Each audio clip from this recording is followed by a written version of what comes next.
Hey everybody, this is Tracy here for another edition of A View from Tracy's Point, and we are here to recap Queen Sugar Season 2, Episode 3, which was titled, What Do I Care for Morning?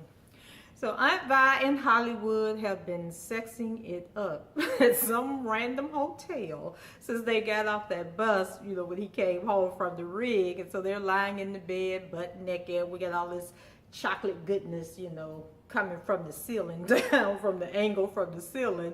And they're eating strawberries and whipped cream and, talking about the future and how much they love each other. And I'm like, I ain't mad at you, Aunt Vi.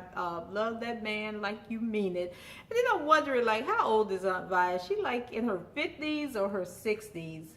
Because I know there's a big age difference. If you know how old Aunt Vi is, let me know down in the comments.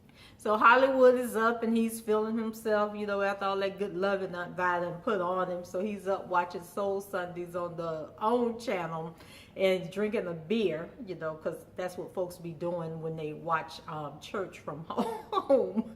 You be all over the house washing clothes, because I watch church, from the internet, and I'd be washing clothes, cleaning up the house. I might be listening to the sermon, but actually working on a blog or something. So I feel you, Hollywood. But then Aunt Vi turned around and said that she ain't never been to church where they serve beer. So I said, now you got a point there, Aunt Vi, but trust me, plenty of the Negroes, as soon as they leave church, they head straight to the bar and get them a drink. So you go ahead and do you, Hollywood. So Hollywood gets a call, that he has 48 hours to get back to the rig, and I guess they're shipping out again. And so Vi, she's hurt, but she's like, oh, well, we need to make good use of this time. So she's ready to hop back in that bed. And what did Vi, I forgot to write it down, but she said something about she had to go do something that ladies do, but I didn't catch that. So if anybody caught that, let me know what she was talking about. So then Hollywood and Aunt Vi, they done left the sex all over this hotel that they at. They done screwed in the room, in the pool, in the jacuzzi. It probably wasn't a space in that hotel that they had touched. But they are so happy, and I just love seeing their happiness. But then later on, after Hollywood had a chance to think about it, he says that he doesn't want to return to the rig just yet, that they need to work on rebuilding the foundation of their relationship, and that, getting things right with Aunt Vi is more important to him than being out on the rig. And that's all well and good, Hollywood, but I hope you done saved up your money, or you got some other game plan to make you some money, because there's nothing worse than living under a woman without a job. And it can just really be a relationship killer, because nobody's trying to carry a grown man. So then we move over to Micah, and he's hanging out with Nova, which could be a good thing or a bad thing, but we're going to look at it in the positive. The positive is that Nova can listen when he's ready to talk, but it can also, her rhetoric, which can be strong at times, can also influence him.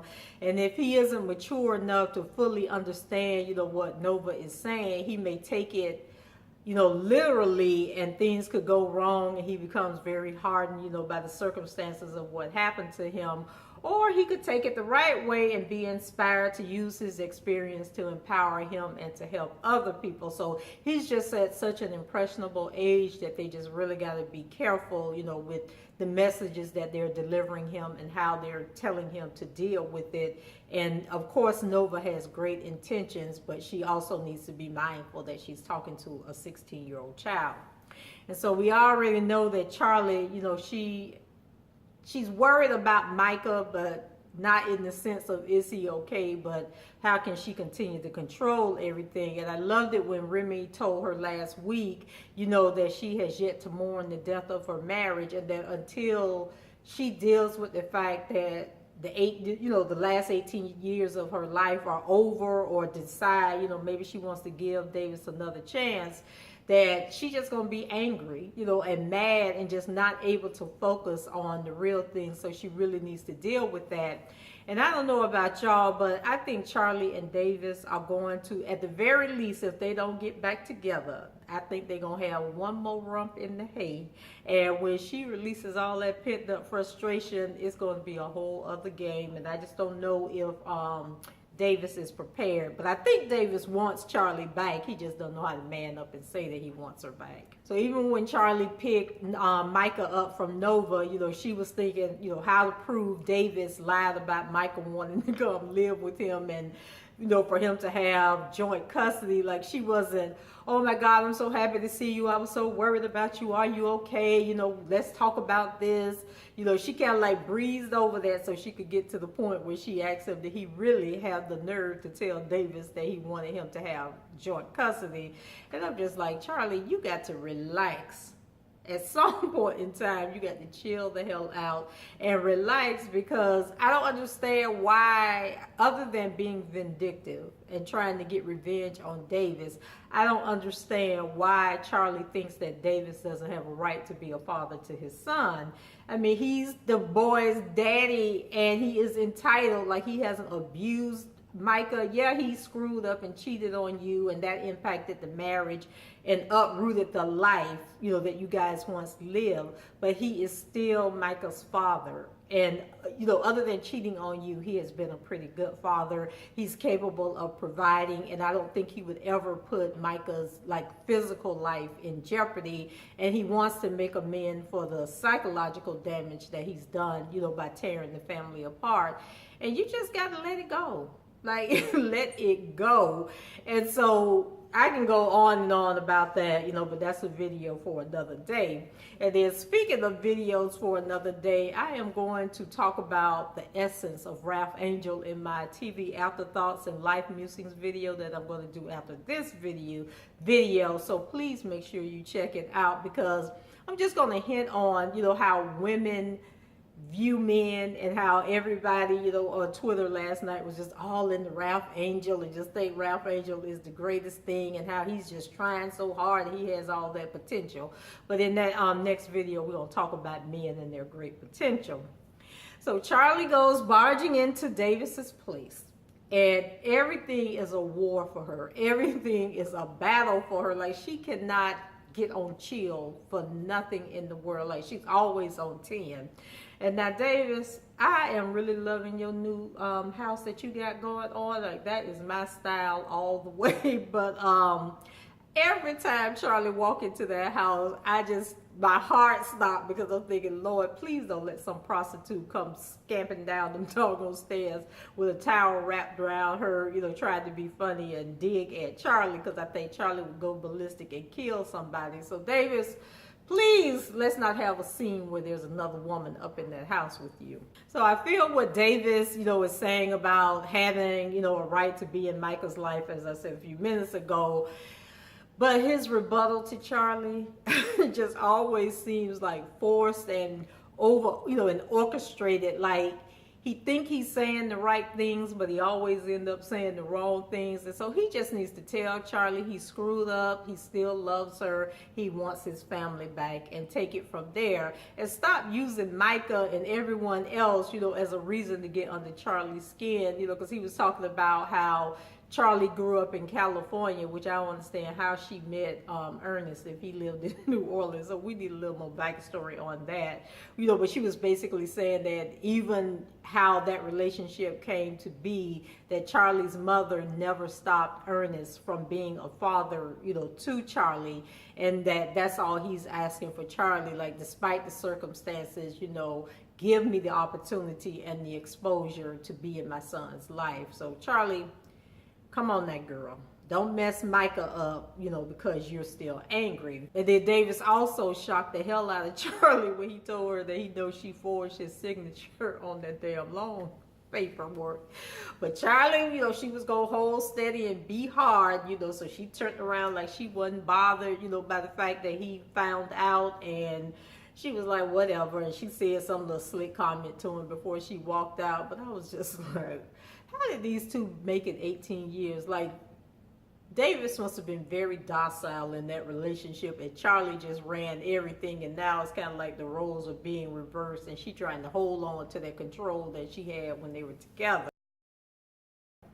So then we move over to Ralph Angel, and he shows the letter from his dad, saying that he wanted him to have the will to the probation officer. And so I didn't realize before that the date, I guess the year that he wrote the letter, is missing off of the paper. So that will probably be a point of contention later on. But anyway, he told Ralph Angel, that it was a good thing, and that it should stand up in court even though the date is missing. And Ralph Angel was like, court? No, we're not going to court. And the man was like, boy, you damn crazy. Your sisters are not signing this property over to you because of this letter.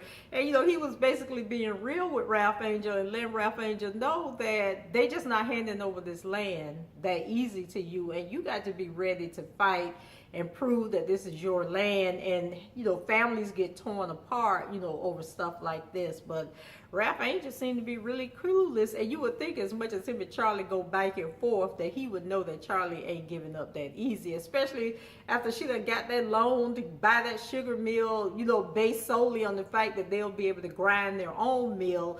And then if he goes public and get that land put into his name, the Landry is going to be like, yes, thank you, Jesus. You just made it that much easier for us to get it from under him. So, Ralph Angel, you got to think a little smarter. And then it wasn't lost on me last week when Ralph Angel was leaving the message with the loan people, and he was saying that he would get the title and the letter from his employer. And so he needs to be really leery. And I know that Remy was the one that suggested the loan to him.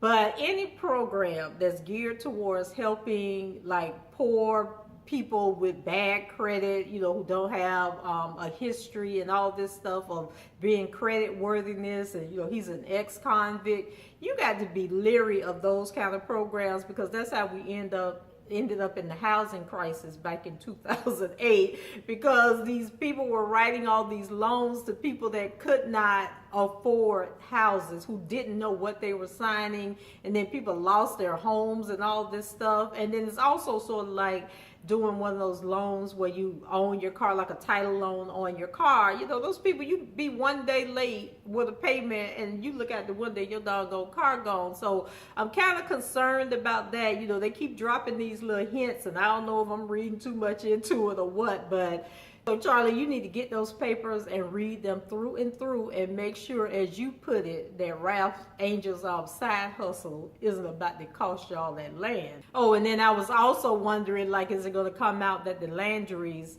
are somehow in control? Like, are they a part of the program that's offering these loans? Like, is that how, one of the ways that they're stealing land from the farmers? Are they the financial backers? It just seemed too easy for Ralph Angel to be able to get this money with his background. And like, are they really trying to help? Because y'all know white folks ain't trying to help nobody of color do anything. So y'all gonna put a pin in that one also.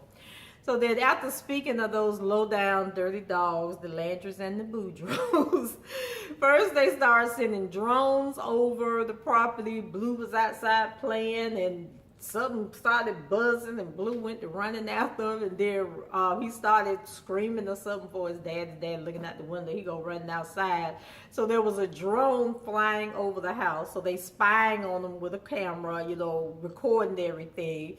Then later on, it was in the middle of the night, and Ralph Angel woke up. And can we talk about Ralph Angel and Blue sleeping in that bed together? Now, I know that there is more than one bedroom in that house, and that boy needs to be in his own bed, Ralph Angel, not all cuddled up under you. Not that I think that you would do anything wrong to your child, but you got to help Blue grow up. Like, you are just so overprotective of this little boy, and you're not allowing him to be a little boy. So I know some people would disagree with that, but a 5 or 6 year old should not be sleeping in the bed with their parents, mother or father, especially when there's another bed in the house that he could be sleeping in. But back to the story. So Ralph Angel hears something outside, so he looks out, and there's a truck on the property, so he runs to get a shotgun.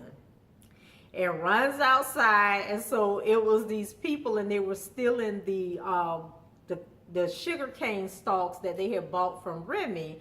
And so Ralph Angel, when they realize Ralph Angel is coming and he starts firing the gun up in the air, the truck takes off and they leave the guy who was actually putting the stalks on the back of the truck. And so the guy's like running like, don't leave me, don't leave me. But then he fell and Ralph Angel got him. So it turned out to be this black guy named Henry Lee that they know, who's another farmer. And I'm just sitting there thinking to myself, now, Ralph Angel, when the drone was discovered, Ralph Angel went over to the Boudreaux office over at that sugar mill, barged in. Lucky they didn't call the police on him, and pretty much threatened the guy. He didn't come out and say, I'm going to beat your behind, but he was in a threatening manner, and there was enough witnesses to say that his body language was very threatening. I'm thinking like, boy, you are on probation. And since Queen Sugar started, we have seen you rob a convenience store, because I just believe that convenience store robbery is going to come back and bite him in the butt at some point. So we done seen you with a gun at the convenience store. You pulled the gun on the repo people. And now you done pulled the gun on these people that's out there stealing your sugar cane. And you are a felon in the possession of a gun. They are just building a case against you, Ralph Angel. So Ralph Angel, he's thinking about treating people, how he wants to be treated, even after the Henry Lee man said that he was sent by the Landrys. The man said that the Landrys sent him to steal that sugar cane, that the Landrys got him to join the co-op with the other farmers who said that they were going to allow Queen Sugar to grind their sugar once the mill was up running. So he's sitting there telling you all this, along with this little sob story about, how they done felt, him and his wife done fell on hard times and she lost her job and all this stuff. So he basically doing what he got to do to put food on the table. Ralph Angel's like, well, we're going to give him a chance. We ain't going to call the police, Charlie. Put the phone down. And Charlie was looking at him like, this man that looked you in your face and lied to you. And you're going to believe him? He done snuck on your property in the middle of the night to steal from you, and you believe him. You believe him, and you're going to let him go. And then Ralph Angel, he all so emotional, and, he acts on emotion. He doesn't think before he does things. And he's like, well, Charlie, everybody needs a second chance. No, everybody don't need a second chance. Give a person a second chance after you put some common sense into what's going on, and then say, you know what, I'm going to give them benefit of the doubt and give them a chance. But there is no way somebody can come into your house and say that that they're so desperate for money that they're working with the people who are out to destroy you in order to get that money. Nothing that man could have said to me at that moment would have made me want to help him do anything. But Charlie's like, okay, whatever. So the two of them ended up going to visit the Boudreaux guy, and Landry ended up being there, so Charlie served notice that they better stay off their land, and when you mess with one of them, you mess with them all. And I'm just like, are y'all really ready to go to battle with these people? Like, really, really ready? Because I don't think y'all are. So after Charlie came and got Micah, Nova spends the rest of the show in Atlanta because she had been invited by the National Association of Black Journalists to come to their conference and speak on a panel that they had about, the high incarceration and the pipeline to prison, debate. And so there she meets this academia. The guy name was, I think it was Dr. Robert Dubois. And, the introduction within itself was awkward, but you could tell that there was some chemistry going on there. And I'm just thinking, I don't know if Nova ready for some dark chocolate, because she seemed kind of nervous and a little intimidated by this man. So I think, all that intellectual goodness, kind of had Nova hot and bothered when they met each other. So I love the quote that she gave him, where she said that her mother always said that when you're invited somewhere, always show up as yourself and not as someone else. That was a little deep. So, Mr. Dubois, you about to get the real Nova Bordelon, I think. I'm not sure. But I think you about to see her, you know, as she really is. So Dubois, you know, he's challenged by Nova, you know, and the chemistry, like I said, between them was off the chart. So Nova, you know, she's not used to a man, you know, treating her like a lady and trying to court her mind and not her body. So she's kind of like taken, you know, aback, you know, when he's doing kind and nice things to her. So when they were on the panel, you know, it was so funny listening to them spar back and forth, you know, because Nova was speaking from the street experience and from the, you know, the front line out there doing battle, you know, against this systemic racism. Whereas as the Dubois guy was speaking, he was speaking, you know, from an intellectual standpoint, you know, so they were two people that were so passionate about their stance, you know, that they don't realize that they are saying the same thing just in a different language and paving a route to get to that same point, going in different directions, but eventually making it back to the same center. So as she was checking out the hotel the following day, he showed up with coffee to see her off and the offer to take her to the airport.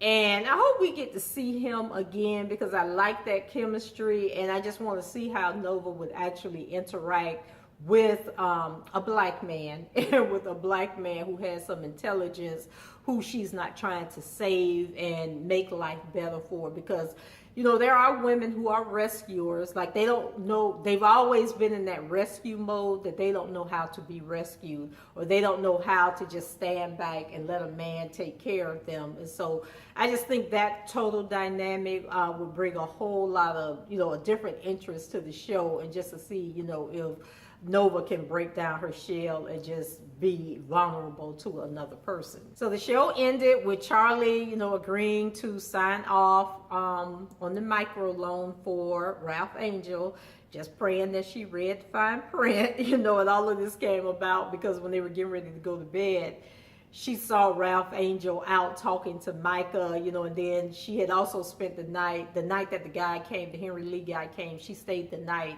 out there with Ralph Angel, and then she saw him interacting with Blue. So that kind of like softened her heart, you know, and told Ralph Angel, you know, what good is the land if you can't, you know, make it work in your favor, so I'll sign off on the loan. And then she had a change of heart about Micah and Davis, so she takes Micah to Davis' house because she wants to give Aunt Vi in Hollywood, you know, some free time and some space so they can get buck wild in the house. And so she basically tells Davis, you know, he better not mess this up. And Davis, you know, he seems to be grateful for the opportunity. And then Charley also told Aunt Vi that she's going to start looking for her own place, even though Aunt Vi is like, you know, you guys are more than welcome to stay here. But she's like, no, I need to, you know, get out on my own, and you need your house back. And then when she had went to see David, she was like, he told her that he never would have reported her for forging his name on the loan. And then she let him know that the loan was going to be funded the next day. So I guess she already knew that, you know, he didn't say anything. And so the two agree that Micah is the one thing that's important, and that they need to put their, you know, anger and bitterness aside for the benefit of him. And then, before I go, Nova had on this jumpsuit on the last scene she was in, where she was leaving that hotel to get in the cab. If anybody know where I can find that jumpsuit at, please let me know, because I need that in my wardrobe. I don't know where I'm gonna wear it, but I need that. Maybe by the time my birthday roll around in September, I'll be done found it, and then I can wear it when I go out for my birthday. But that's it for me, guys. Hope you enjoyed the recap. If you did, leave your comments below, rate the video, and subscribe to the channel. And also, if you don't mind, share the video on social media and with your friends, and help me grow my channel. So until the next time, guys, I will talk to you later, and I hope everyone has a wonderful 4th of July weekend. Take care. Bye-bye.